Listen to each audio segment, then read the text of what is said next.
welcome back to the Doctor Who Marathon.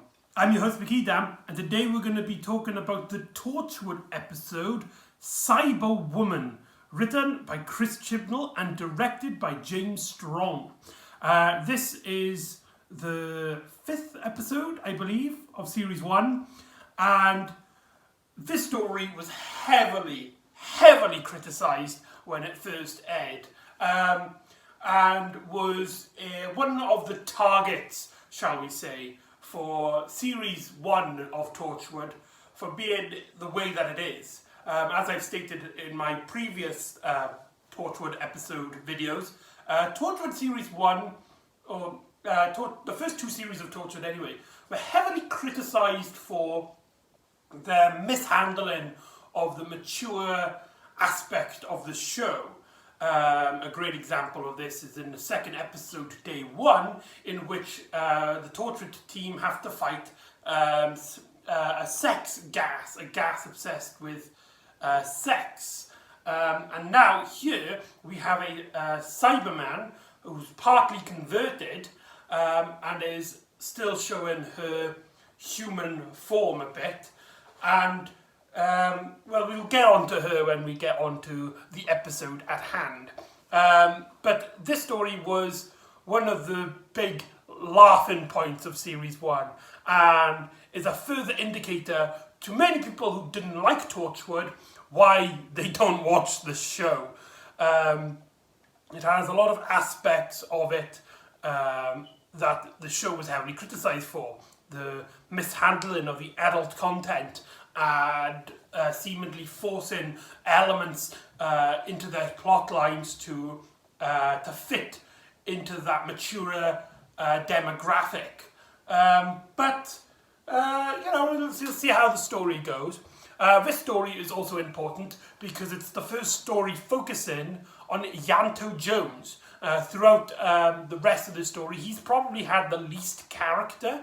But this story actually plays with that, as the story is about how he's the quiet one, he's the one who everyone kind of ignores, which means that this is kind of his breakout role here. This makes the dynamic of Torchwood just a little bit more than it actually is. Originally, Yanto was just the handsome butler. He was basically the Alfred to everybody's Batman, I suppose. Which means that really there were 4 main cast members in here: Jack, Gwen, Owen, and Toshika. But with this, Yanto becomes a prominent character, meaning that Torchwood is now a main cast, should I say, of 5 characters. So that's a thing that happens. I do find it weird how Yanto gets a prominent episode before Toshika, because Toshika hasn't had a prominent episode yet. Not to say that that's a bad thing, as I've stated in my previous episodes talking about Torchwood. I think it's okay to save some character episodes for later on because of the bigger cast here, because we're dealing with 5 main characters and not just 2 like in Doctor Who usually. So I think it's okay to save some of those moments for later episodes. But again, I still find it weird how Yanto, who at this point we thought was just a background, well, I wouldn't say a background character, but he's not as important as the rest of the cast, is suddenly boosted up to main character syndrome before Toshika, which kind of makes Toshika feel like the less important character, shall we say, which isn't true. I mean, they're all important. It's just Yanto has his prominent episode first. This is also the first, and as far as I'm aware, the only Torchwood episode that features a prominent Doctor Who monster, the Cybermen, in the episode, dealing right off the aftermath of the Battle of Canary Wharf. This means that these Cybermen are the parallel universe Cybers from the Age of Steel and Rise of the Cybermen, rather than the Mondasian Cybermen, even though, as we will see later on, this story does actually have some more prominent moments with the Cybermen from the classic series, with a little bit more of the flesh being shown is an obvious giveaway, but the fact that the entire body is converted, unlike how it's described with the parallel Cybermen, in which it's just the brain being put into this mental body, here it's like the actual body with like an armor around it, so that's something, I suppose. Yeah, so we're going into this. I just want to state as well, when I grew up, this is one of the episodes I watched as soon as I discovered it. My first Torchwood episode was Miracle Day, and then after being really disappointed with that, I took a break from Torchwood, and then this was actually one of the first episodes of Torchwood that I watched after Miracle Day. And when I first watched it, I absolutely hated this story. I thought it was a complete waste of time. However, I'm going to state now that this story has a lot going for it. It's just that certain elements of it seem to be very distracting and very silly, and the tone is all over the place. So what is the story about? Well, we start off with the Torchwood team just sort of enjoying themselves as Yanto Jones is wandering around. And I really love the directing here. James Strong, who previously directed, at this point, The Impossible Planet and The Satan Pit, proven that he is a fantastic director, shows us the isolation of Yanto. There's a lot of close-ups of his face, there's a lot of wide shots of the rest of the tortured crew, giving this feeling of desolation from them. Even though we spend very little time here with Yanto and with the rest of the crew, we feel that Yanto doesn't really fit in, that he is kind of the quiet one. Everyone just kind of follows around, excited to talk about these alien monsters and having a drink in a bar, whilst Yanto is just left at the hub to basically clean around and do all the dirty work, to clean up after everybody. So he's kind of been taken advantage of. And so he's had this secret plan, this secret that he's been keeping from the rest of the crew. And I really like just the start of this makes you, right off the bat, like if this was the first Torchwood episode you watched, it makes you feel for Yanto. It makes you feel like, right, you can see why Yanto wouldn't trust these people, why you'd keep this a secret, not just because, you know, it's what the situation is, but because, you know, they don't talk to each other. They're not exactly friends of what. At this point, they're just sort of co-workers, and that's it. So he brings in this scientist into Torchwood without the knowledge of Jack and the rest of the crew to help him with a certain situation. So he takes him to the Torchwood basement, where it's revealed that his secret is that he's been keeping a partly converted Cyberman in the basement. And this Cyberman is a woman, Lisa, which is actually his girlfriend, who was there at the Battle of Canary Wharf, and that she was partly converted, but luckily Yanto saved her prior to the distinction of the Cybermen, because the Cybermen were desperate for new recruits, for new armies, to try and avoid the void sucking at the end of Doomsday. I do find it really weird how they describe this as the only cyber person to survive this event. Like, Cybermen were all over the planet. Like, surely at least one other Cyberman would have survived that. Being sucked from a small place in London. You know, that's just a bit strange in my part. But that's not what the story is about. Now, this is where we get into the main meat of the story. It's basically about Yanto and his loyalty to Torchwood over his loyalty to his girlfriend, who he loves and he appreciates, and she has this loyalty to him, but she's partly converted, and that's basically the plot. Like, there's nothing really much to it than that, but that is a great plot. That is a great premise, but it does get bogged down by some of the cliches, some of the aspects of Torchwood that people don't like. One example, which is really distracting, the design of the Cyberwoman. They, like, for some reason, they've given they've tried to make the Cyberwoman sexy. Like, you do know this is supposed to be an emotionless killing machine, but because, you know, they want to appeal to that mature audience, let's give her a cyber bra and cyber knickers. And the Cyberwoman has cyber high heels, which still makes the stomping noise of the Cybermen. That's really weird.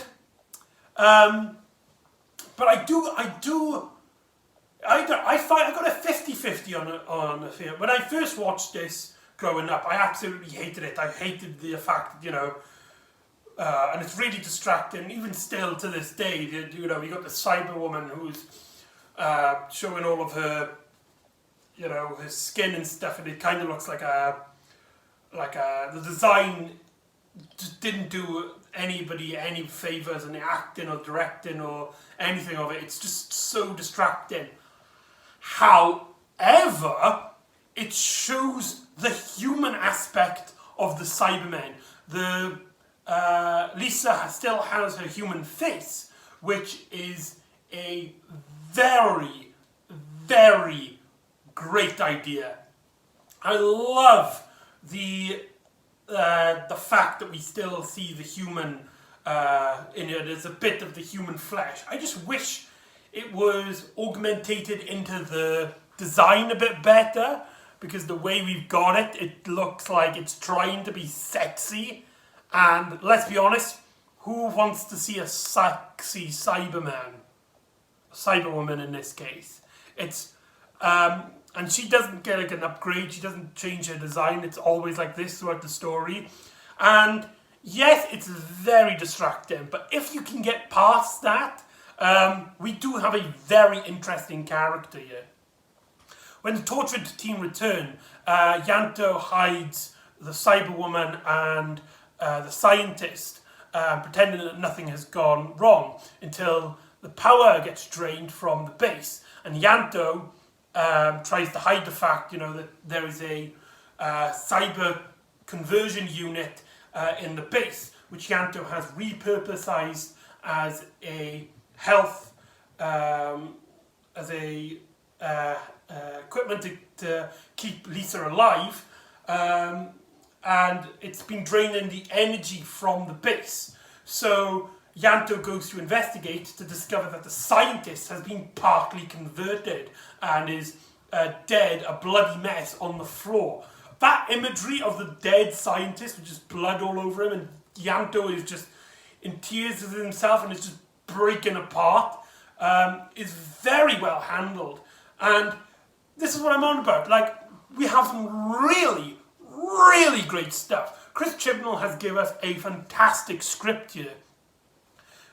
In terms of certain scenes and certain moments. I love the confrontation with Yanto here. You know, it's like he tries to, first of all, he's like angry at her because, you know, she's ruined everything. There's a chance now that the torture team will find her and will kill her, and this perfect dream to try and cure her has now kind of been tainted by the fact that she's now killed someone after Lisa basically describes that she wanted to thank him for saving her. In return, she tried to convert him, blending that Cyberman human aspect. She kind of feels gratification, but she still wants to convert and stuff.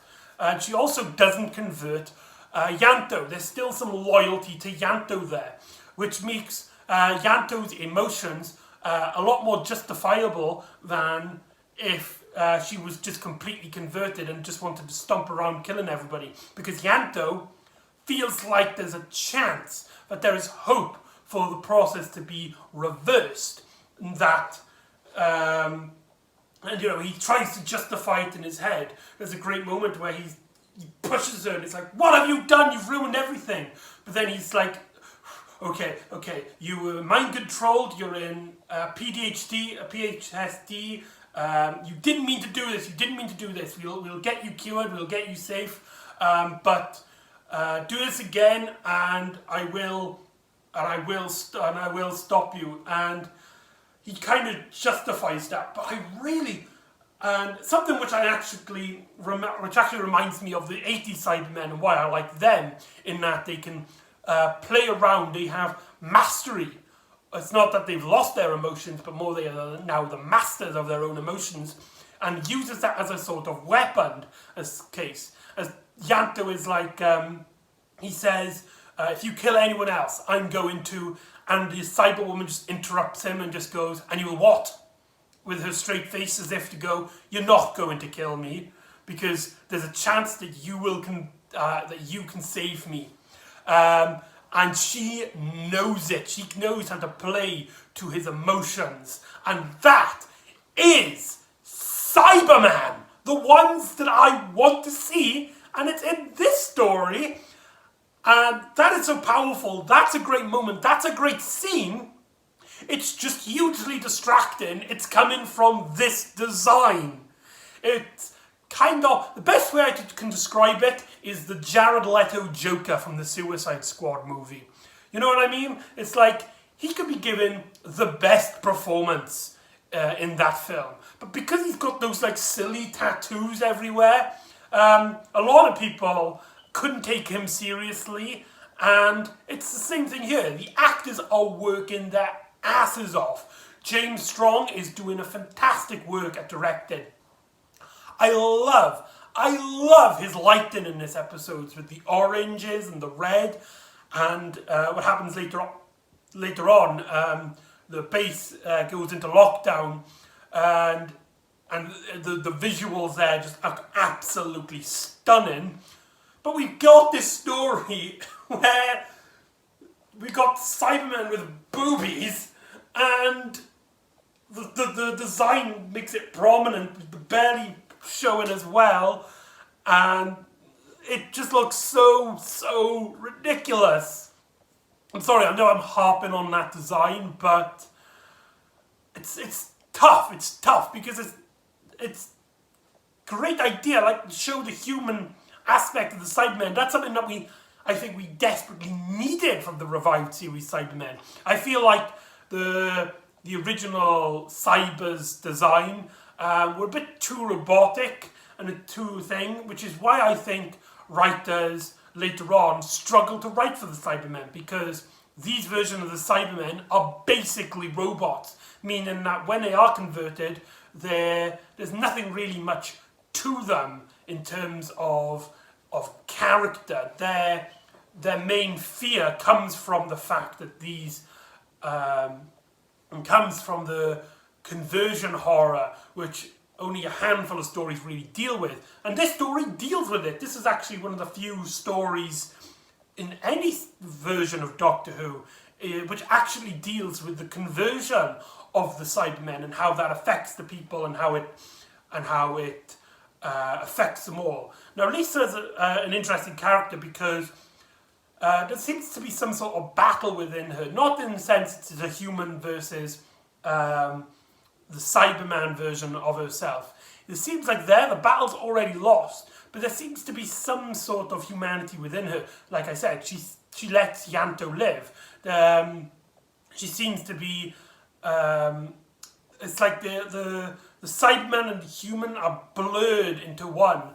Like I stated, like she tried to convert the the scientist, but not because, you know, she's a Cyberman who just wants to convert everybody, but because there's some sort of loyalty there that, you know, it's like, thank you for saving me, and in return, I will remove your emotions and make you a much more powerful entity. And that's just so good. That is so well written. It's just that the design is incredibly distracting. And basically the more power outages go out as Yanto tries to hide the body. So the tortured team go in to investigate, specifically Gwen and Owen, and they go to the basement because they've tracked 2 life signs, one being Yanto and one being another entity they don't know. And it's here where they discover the cyber conversion unit. Now, I love this scene. I absolutely adore this scene because in the context of the Doctor Who universe, everybody in this situation knows what a Cyberman is. Because of the Battle Canary Wharf, Cybermen were everywhere. Even Gwen knows about Cybermen. This means that the story can quickly pick up right when the Cybermen aspect are introduced to them. We don't need to have constant explanation on what they are to characters. That is just a great way, and that's why I think the Cybermen really work here. But as well, I like how in this story how serious they take the Cybermen.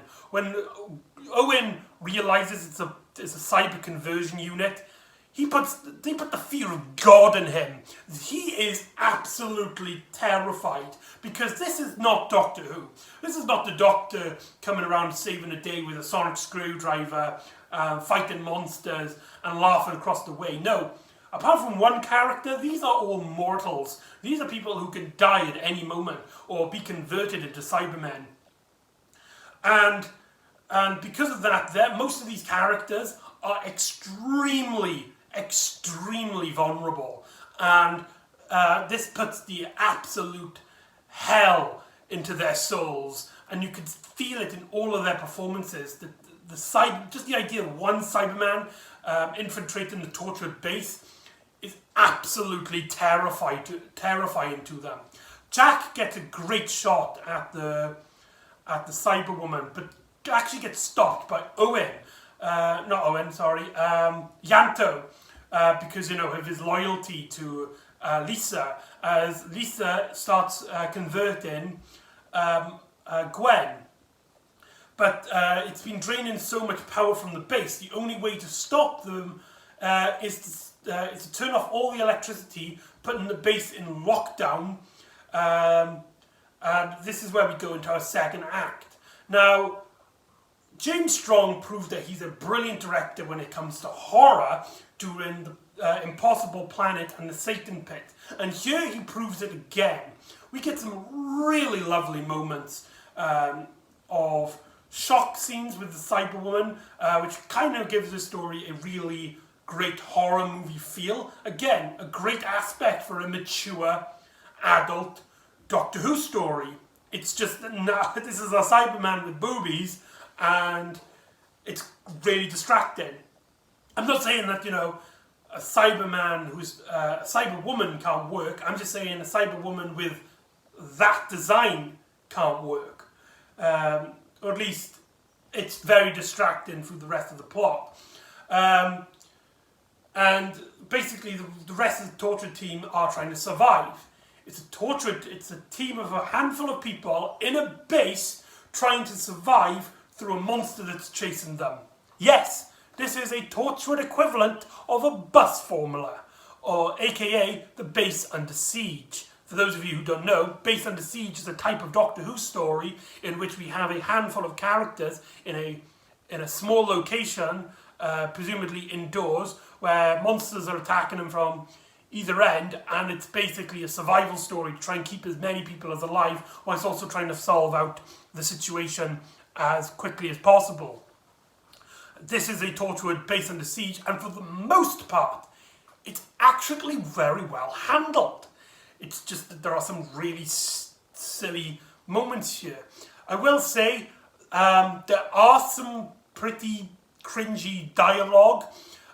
There's a moment where Jack and the Cyberwoman are in his office, and Jack does this kind of speech which is supposed to sound like this really cool epic speech, but comes off sounding something that should fit more in CBBS, where he's like, I'm okay with you surviving, I'm okay with you hiding under my base, but now you're starting to hurt my friends, and now for that I'm going to stop you. And then he runs away. Like that that bit felt really silly to me. But we get some really great moments where Jack is trying to distract him, as the Torchwood team basically have this plan. Toshika, he basically gets Toshika to get up these power converters so that they can he has a plan. He needs her to get these certain energies. Once he tells Gwen and Owen to go to the morgue to try and find some weapons that they can use to destroy the Cyberwoman, whilst he basically holds Yanto at gunpoint and tries to distract the Cyberwoman by basically taunting her, and she grabs him, killing him. And then Jack revives and is like, is that the best you can do? Whilst she just constantly just kills him. This is actually the first time Toshika and Owen see Jack die and get resurrected, although at this point it just feels like he's got a very strong stamina. But it's here where the idea of his resurrection is introduced to them. Yeah, so that's a very, very important scene for the series. Now, so then we get then this scene of like a lot of great horror moments where Toshika is basically inches from the Cyberwoman from getting her, and you got the great moment where the Bulk Dead's doors come out and there's a great jump scare of the Cyberwoman's hand breaking through a cylinder window, but can't get through. There's also a great moment where Gwen is trying to hide, and Owen and Gwen have to like hide in this in one of the, I can't remember what they're called, where you can store the dead bodies. Morgue, you know what I'm on about, the thing. They got to hide in there, and the Cyberwoman stomps down and is like looking around for them. Now, here's where we get one of the more controversial moments of this story, as at two separate occasions, happened at the same time, but two separate moments, the characters seem to kiss. Gwen is like, I don't know what we're going to do, how we're going to survive this, whilst Owen like basically forces a kiss on her. This is something, this is his character, like he is a bit of a slag in a way. And as he later describes, it's like last kiss before he dies. It's not like I fancy you or anything, which actually plays into a plot line between them two as they start this this affair, essentially. That plays out. I don't think it's very well handled here. It does kind of feel like, at least in this scene, at the moment, that Gwen is absolutely disgusted by Owen, and Owen is just kind of forced himself on her. It's kind of like, is it still, I don't know if it's classed as rape, if it's just a kiss, if it's like a forceful kiss. But it's a forced kiss anyway. So that's a bit uncomfortable. And then on the other side then, we got Jack trying to revive Yanto by giving him a kiss of life. But the way the scene is played out and the way the actors portray it, it's not just a kiss, it's a full-on snog, which is very inappropriate for me, in my opinion. You know, not because it's a gay kiss, that's completely fine, especially how this probably ties into later stories in which Yanto and Jack kind of become this couple, which is very nice. But we're dealing with a story that deals with Yanto's girlfriend basically becoming a converted cyber woman. If you wanted a scene with Jack and Yanto kissing, that's fine, that's perfectly fine. Just don't have it in this story, please.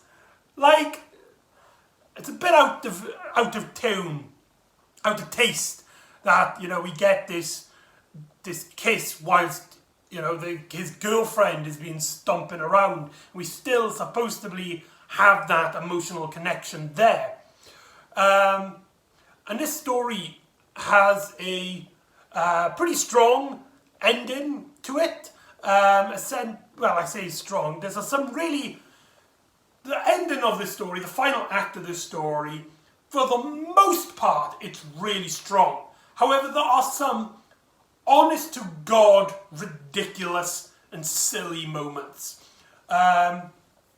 Basically, Jack's plan is to use the energy points so that they can all get the elevator to work, the mysterious elevator where nobody can see on the top of Cardiff Bay. And whilst they're doing that, Jack throws this sauce, which actually gets the Aerodactyl that's been flying around Torchwood Base to go and attack the Cyberwoman. The story ends with a battle between a sexy Cyberwoman and a Aerodactyl fighting each other. This story had a lot of great serious moments. It's a very dark and a very tonally strong story when it's dealing with the most serious aspects, and feels like a very great character piece. But you've also got it in a story where that happens, and that is just ridiculously and corny. Like, that's the main issue with a lot of Torchwood episodes. It doesn't know if it wants to be a dark, gritty cop drama, or if it wants to be this silly, goofy, like taking a light-hearted tone with the adult, mature content that it has. It's kind of trying to be both, and by that case, it's being neither, because those things kind of cancel each other out. And like, the actors are acting their asses off, but the situation that they're given here is just so silly. So the Torchwood base is in lockdown, and she's trapped there, only for Toshika to somehow escape and basically reveal that the power is going to come back on, and Yanto goes running to the front entrance as the team go up, and we have this really great moment, this really powerful moment where Yanto, basically fed up, is going to pointing his gun at the rest of the team, and it's like, don't try and stop me. And Jack quickly gets the gun off him and points the gun at Yanto, and it's like, if you're going to have a threat like that, you better be sure to follow it up, be prepared to follow it up. And they discuss about their loyalty, and that you know, because, you know, Yanto is loyal to his girlfriend, and he feels like she was part of Torchwood as well. They have a duty to save and protect her, but Jack is like, no, she's a Cyberwoman now, she's a Cyberman now. If you go back in there, you're going in there to kill her and finish the job. Your loyalty are now to Torchwood, and that's that. And it's such a great moment. John Barrowman and, what's his name? The guy who plays Yanto. What's his name? I used to know his name. I can't remember his name. They are doing a fantastic job here.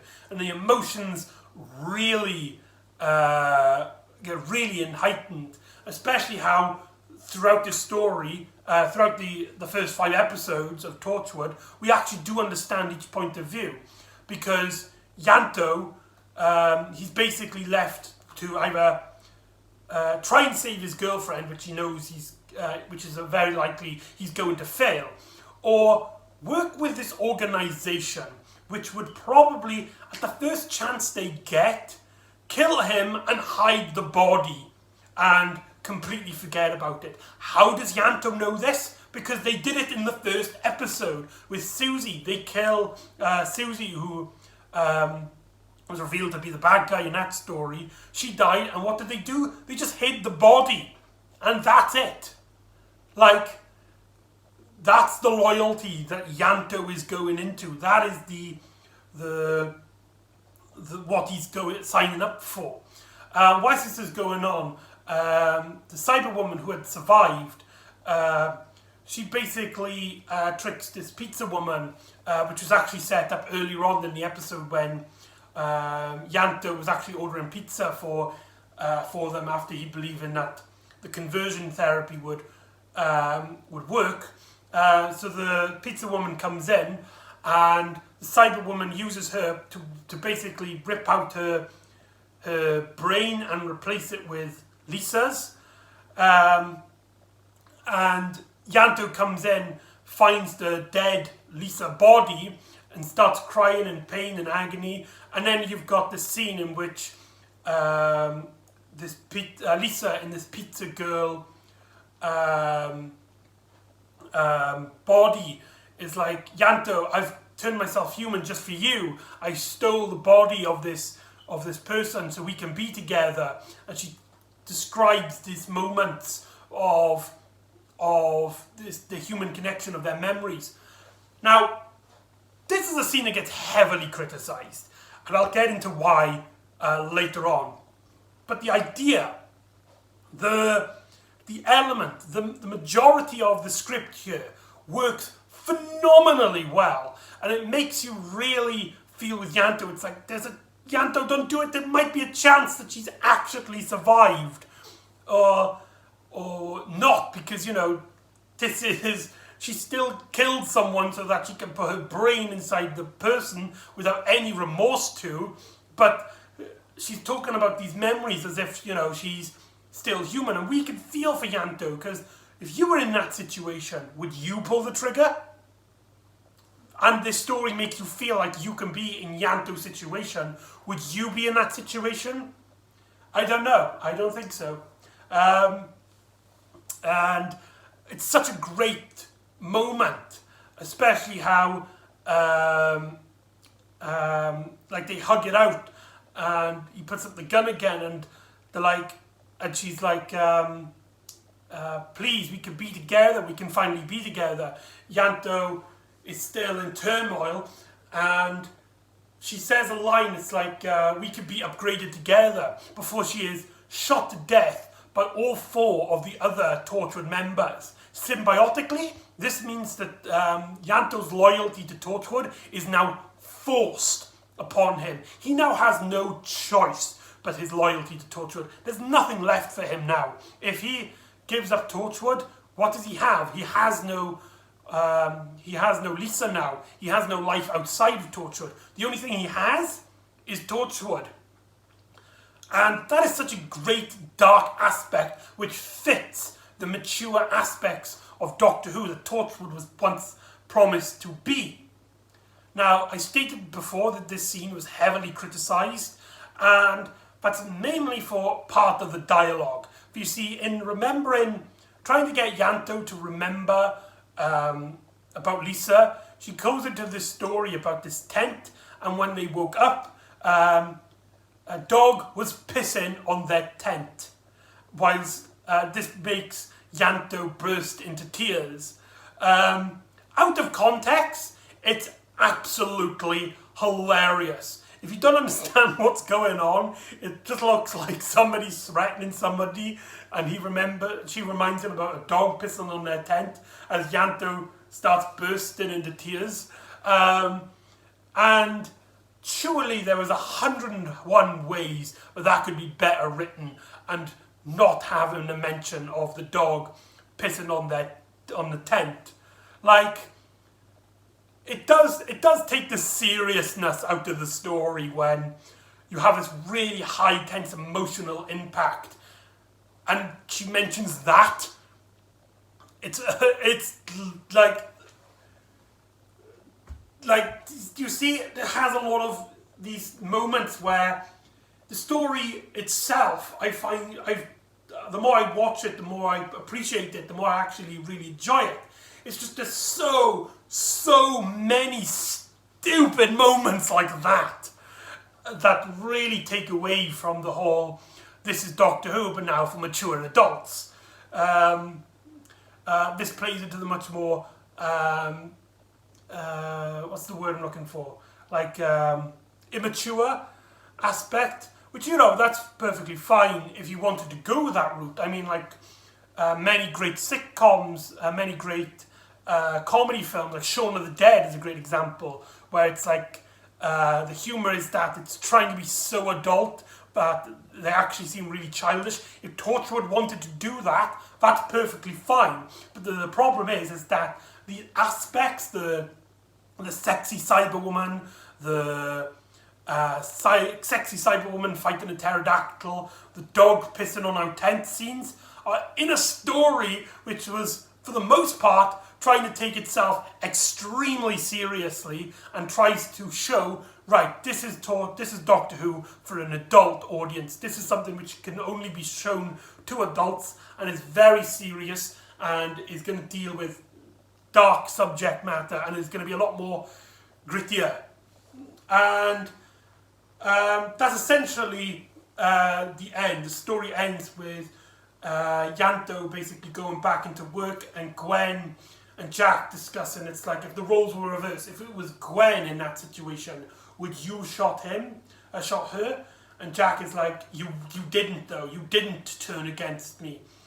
Basically revealing that the loyalty to Torchwood, the fact, you know, now you've joined up with Torchwood, there is no going back. There's no, I'm retiring from Torchwood. There's no, after this I might, you know, become a star or become a shop owner or something. No, you're with Torchwood and that's it. And for the most part, with the exception of Gwen, nobody has a personal life outside of Torchwood. That is pretty messed up to end the story on, and it's a great way to end the story. So anyway, that's Cyberwoman. Overall, the more I watch this story, I'm surprised to find that it's a great story. There's a lot of great moments in here. It's just there are some really distracting moments and some really distracting elements in the story. And I feel like the fan base's focus on that moment, and let's be honest, Torchwood at this point was having a bad reputation for this, for the immaturity of it, dealing with its adult content, especially with the episode Day One, which was also written by Chris Chibnall. But here, I'm surprised to find that, like, the more I watch it, the more I enjoy it. Like, there's a lot of great moments here that a lot of fans don't talk about, but it gets distracted by some really silly moments. Now, if you don't like this story, if you're someone who, like me, when I first watched this story, you absolutely hated this adventure, and it's like, why the hell are you taking one of our greatest Doctor Who monsters, one of my personal favourite Doctor Who monsters, and putting them in this silly design and making them fight pterodactyls in a serious adult drama, then I understand that argument, and that's perfectly fair enough. Like I said, I hated those elements when I first watched it, and made me absolutely hate this adventure. But the more I watch it, the more I understand it, and the more that I see there's a much more great story. There's a great story under here. It's a good story which has the potential to be a great story, but has elements that distract it. So that's what I feel of the Cyberwoman. So join me next time when the Doctor and Martha Jones find themselves in the original New York as the great enemies of the Doctor have returned with a secret plan that might involve transforming or something. I don't know. So join me next time for Daleks Take Manhattan and Evolution of the Daleks. And I'll see you next time on the Doctor Who Marathon. Ta-da!